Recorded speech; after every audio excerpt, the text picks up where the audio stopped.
Urush 10 minglab kishilarni hayotdan olib ketadi. Lekin hatto eng qonli urush ham tabiiy ofatga tenglasha olmaydi.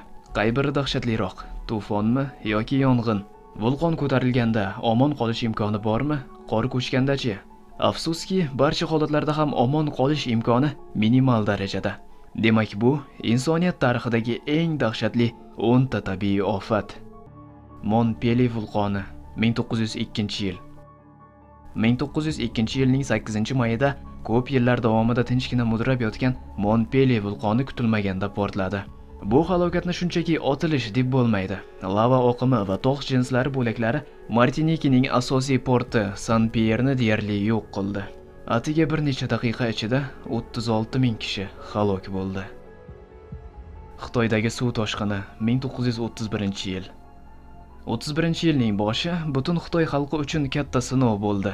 Zamonaviy tarixchilar insoniyat tarixidagi eng yirik tabiiy ofat deb atovchi dahshatli toshqinlar seriyasi deyarli 4 million kishining hayotiga zomin bo'ldi. Kurshadagi yong'in 2 1936-yil.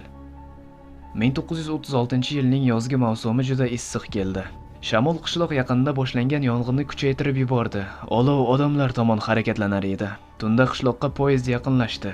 O'rmon qutqaruv ishlariga tayyorgarlik boshlandi. Oxirida xavf darajasi juda yuqori bo'lganida tarkib uzoqlashdi. Qishloq aholisi xodalar ustida o'tirardi.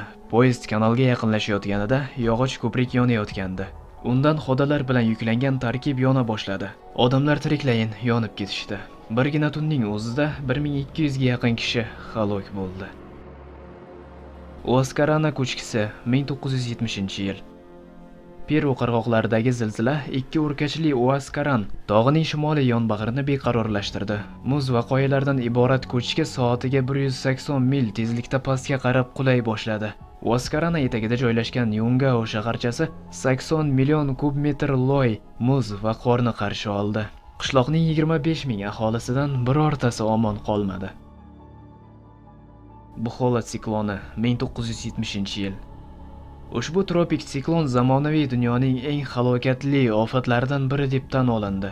Ganga deltasi oroliga yopirilgan bo'ron to'lqini 1,5 million kishini hayotdan olib ketdi.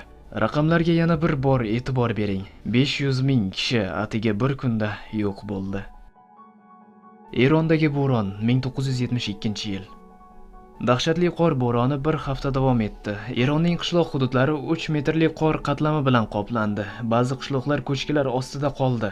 Oxir oqibat hukumat 4000 kishining halok bo'lgani to'g'risida ma'lum qildi. Tanshan zilzilasi 1976-yil. Bu tabiiy ofat Xitoyning Tanshan shahrida ro'y bergan. Tungi soat 4lar atrofida 22 kilometr chuqurlikda eng kuchli zilzila sodir bo'ldi. Shahar yer bilan yakson bo'lgan. 655 ming kishining hech biri omon qolmagan. Davlatpurdagi bo'ron 1989-yil. 26 aprel tongida radiusi 1,5 kilometrdan oshgan halokatli bo'ron kuzatildi. Biroz o'tib bu gigant Bangladeshga yopirildi. Bo'ron butun uylarni osonlik bilan havoga ko'tarib tashladi. Bir kunning o'zida 1,5 ming kishi halok bo'ldi. Yana 12 ming kishi shifoxonaga joylashtirildi. Yevropa jaziramasi 2003-yil.